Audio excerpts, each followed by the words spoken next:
Hello and welcome to IGPP Expert Talks. I'm Heena Goswami, Editorial Consultant with IGPP, Institute for Governance, Policies and Politics, New Delhi. In some of the previous episodes of IGPP Expert Talks, we talked about the state of opposition alliance. And as we draw closer to the general election, we find one of the major parties of the alliance, Congress, more and more in disarray. To discuss the causes and implications of this situation for the health of our democracy, today we are joined by Professor Narender Kumar, author of Politics and Religion in India. Professor Narender Kumar teaches at the Center for Political Studies, Jawaharlal Nehru University, New Delhi. Welcome to IGPP Expert Talks. Thanks. So, Congress was thought to be the umbrella under which people of all ideologies could unite and give a challenge to the current dispensation, right? But it seems that Congress's own house is not in order, and every day either we hear about defection of one leader or rebellion by another. So, what is happening there with Congress? See, when we talk about the Congress being a party where almost every religion, every region, or let's say caste community was represented. So what has been happening? I think it is the case with the pre-independence Congress and little in the post-independent era. So that was the time wherein the Congress was considered to be a party with a kind of wherein there was an amalgamation of different ideologies. But I think when we look back, then it was Rajni Kothari who talked about this. He termed it as a Congress system. And but after that, when we look at, let's say, 67, 1967, and later on 77 and so forth, so on, then what happens is the Congress has been actually in a position wherein it could not hold back, though there have been times when it came back to power at various junctures. But I think the kind of different ideology people being there, that actually I think started receding during those times. Now when we come to the present system, then presently the Congress, I think why it has, the people are, the leaders are deserting it, there are various reasons for that. One, I would say, is the kind of region wherein the Congress itself is not, the leadership could be one of the issues, wherein we understand that there is a relatively a weak leadership at this juncture. And another is the, let's say, weakening of the organization. And third is the kind of what can be said is that the worsening of the support base of the Congress. So I think due to some of these reasons, the Congress being an umbrella organization, that actually position I think it has fallen, and it has been taken over by the BJP in many senses. If you look at pre-Modi BJP and let's say post-Modi BJP, Modi during Modi period BJP, then certainly there is a lot of difference that is taking place, and different ideological oriented people are coming to the BJP and deserting the Congress.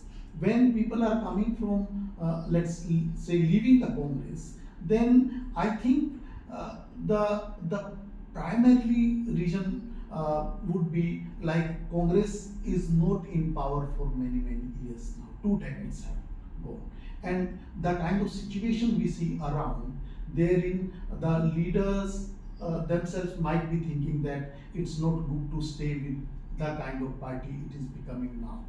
So I think that is one aspect of the story, wherein the weak leadership, weakening of the organization, and also the sport base obviously is let's say slowing down. over a period of time. So these are some of the regions where we can locate that why Congress is weakening. So some people also allege that ED is used as a tool to create fear amongst leaders. Do you think that allegation is true, or is it natural for law to take its course, disregarding the timing of the election? Yeah, it's interesting to note that, see, today Congress or maybe opposition parties might be alleging that the agencies are being used. But if they remember their own times, then they were also alleged that they are misusing these agencies.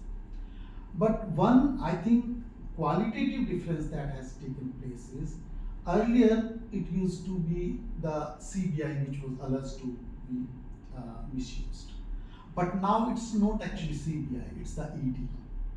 And when we look at the ED, then you see that ED emerged as an organization in the popular memory only during this period, last 10 years or so, particularly in the last 5 years. So I think that is one. It's what I can say is that the ED might be being misused as it was being misused by, in case of CBI, by other political parties which came to power in the center. But I think that does not complete there. But the issue now is whether the ED is being misused in a let's say larger way. And that's where I think if you look at the even in the public domain, then public domain also is in a way thinking that yes, now it is getting little over.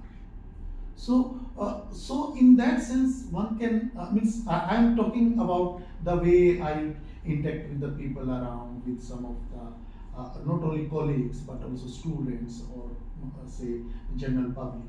Then I think this allegation proves to be right in many senses. But another aspect is that what would happen to the natural justice, whether it is being just misused or there is something more than that. If you look at the way the courts have also been responding, I think this is a little complex matter. And probably that's why courts are also not in a position to take a, let's say, particular kind of stand. In few cases, court is taking a different stand. Few other cases, in one case itself, the courts are taking one stand, and in another person's case, it is taking a different stand. So, if we look at from that perspective, then one may not say that the ED is being misused. But when you look at the larger picture, then certainly this allegation is something which worries the larger democratic processes. Nowadays in election, one feels that there has been a trend where some issues, if you're on social media like Twitter, Instagram, some issues are like burning topics, and ED rates and the electoral bond scheme, they have gained a lot of traction on social media. But do you think that these issues will have some real impact on the election, or these issues will be discussed by common people and will determine their choice of the party they vote for? See, I think the election is fought on various issues. One is the creation of the narrative. So, the narrative probably the opposition is trying to build this narrative that ED rates and the electoral bonds, these are the issues. But if you look at the let's say larger society, then larger society I think does not understand these issues so well. It goes by the narratives. And if you get back to, let's say, some of the narratives of, let's say, 1977, 1989, 2004, then what happens here is that during these times it was the opposition which was creating narrative against the incumbent government. But herein it is the opposition which is trying to create this narrative. So how far this narrative would be successful, that is something which needs to be seen. But definitely it would be playing its part in the whole electoral process. Let's say the general elections of 2024. So I think this way the ED and when we look at particularly this issue of let's say the electoral bonds.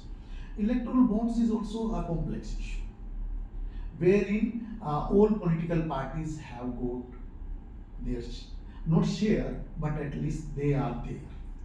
Majority of the political means main political parties are there. So in the public perception, it has gone that everybody is getting. So how the opposition makes it an issue, and whether it goes to the public in that way, that is how what will decide. And if you go by some of the social media, let's say reports or posts, then I think this is gaining a little momentum. In the last 10-15 days, one can see that there is some kind of momentum which is taking place on these issues. So, but how far it will be sustained and maintained till let's say voting takes place, and whether the opposition would be in a position to take this issue at the grassroots level, that would actually depend the way opposition makes it possible. The opposition is also alleging that with the arrest of Arvind Kejriwal, one of the important opposition leader, and freezing of the Congress's bank accounts, the election is no longer a level playing field. How far would you agree with this assertion, or is it another component of the larger narrative that they are trying to make? Yeah, see, I think this level playing field, when we look at the level playing field, that the way opposition used to have level playing field in the past, that level playing field probably has gone down. Not only in this election, but in previous elections also. So I think it goes back to the demonetization. And many people, many experts have been arguing that demonetization was done during the UP elections of 2017. So, so that way, I think what happens is that in this process is these kind of issues have been emerging time and again. So therein, I feel that these issues will certainly have an impact, and this the kind of level playing field which is required for the opposition, that is probably is not available. And but just by saying that some of the accounts of a political party has been freezed, I think the political parties have different kinds of accounts. By freezing just one or two accounts, but may not be like impacting the whole process as such, but it might impact to some extent. It might impact the political parties' level playing field. That I think one should agree with that. That certainly there is a kind of point in this, but it cannot be the dominant point, wherein due to this only the opposition or the Congress might lose. BJP has been one of the parties which has been the most ideologically coherent, and its leaders and cadres have been most ideologically committed. Do you think this migration of old Congress leaders and leaders from other parties who are now joining the BJP, it might not bode well for the BJP in the long run?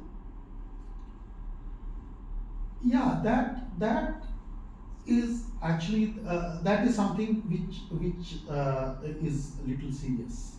Why? Because when we look at the BJP, then as you said that it's a ideologically oriented party, and it's not today.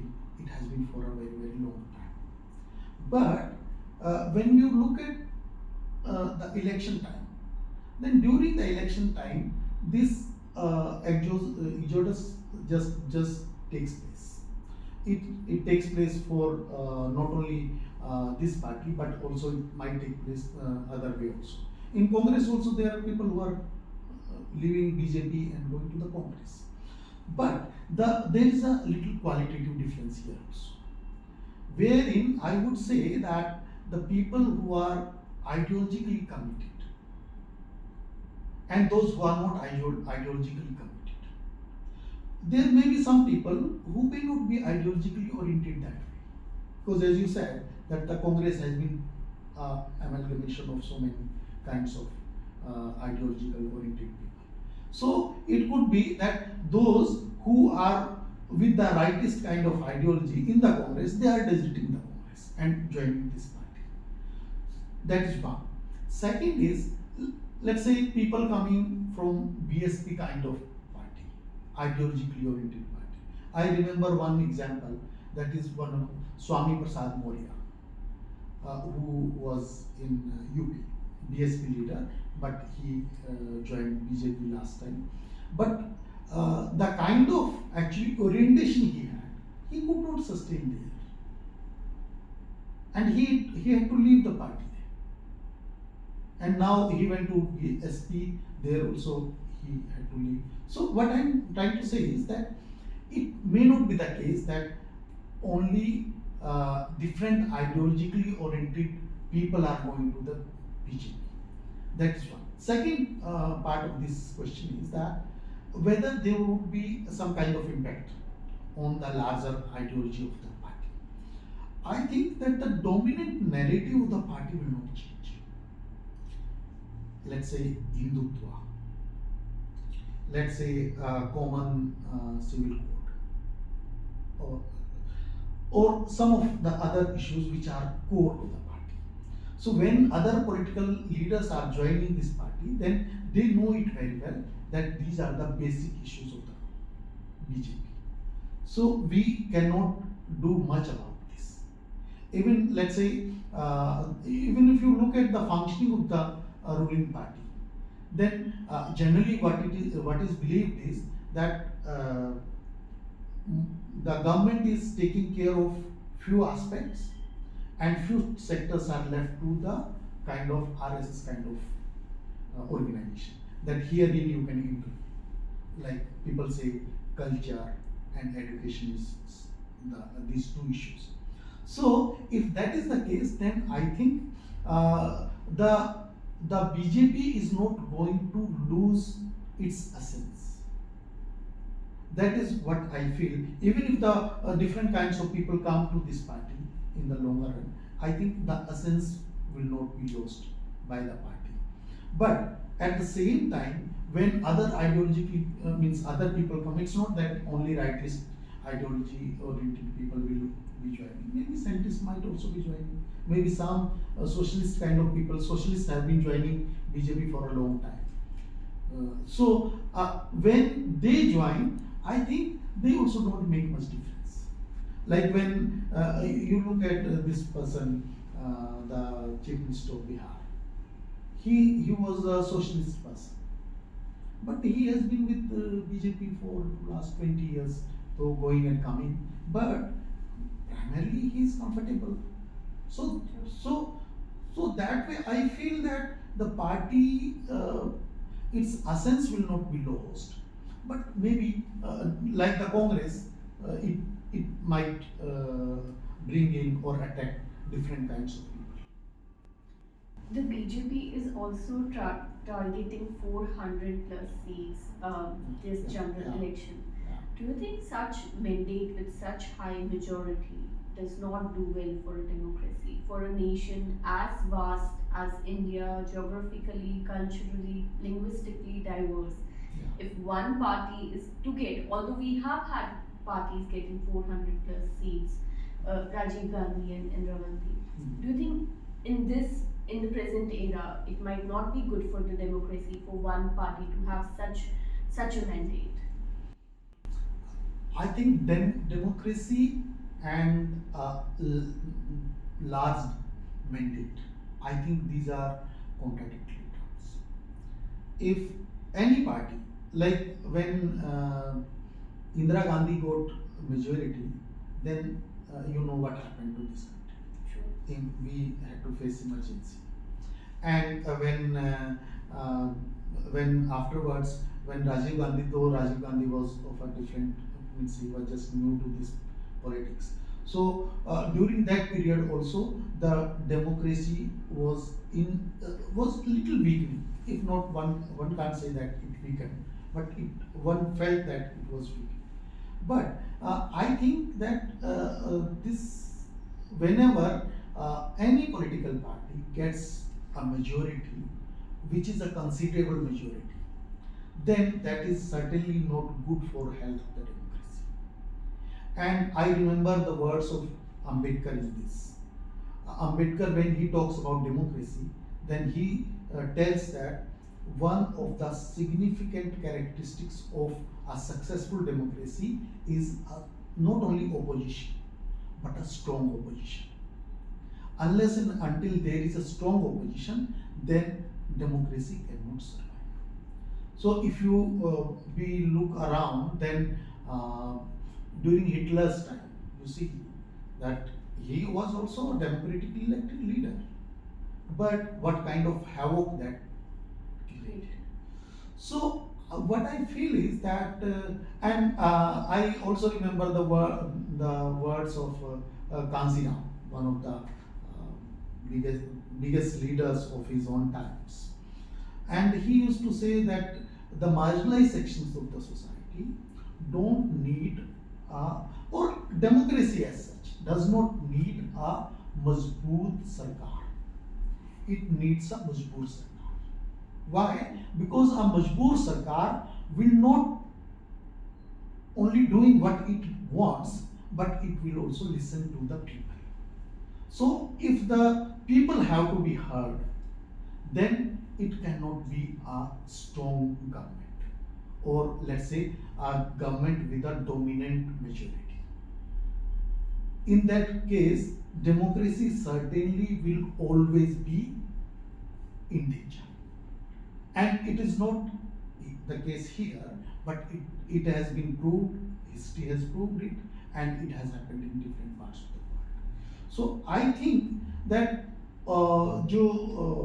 when we say कि opposition मुक्त Bharat, I think that is something which is probably not a desirable situation wherein we should be thinking that we should certainly, like if I say today the way things are, then I think BJP is in a very comfortable kind of position. But I think going beyond a level, I think then it would have its own implications for the not only democracy but also for the country as such. So I think that way that the dominant majority and the democracy don't go hand in hand. They are opposite to each other. Thank you so much for joining us today. Thank you so much. Thank you very much.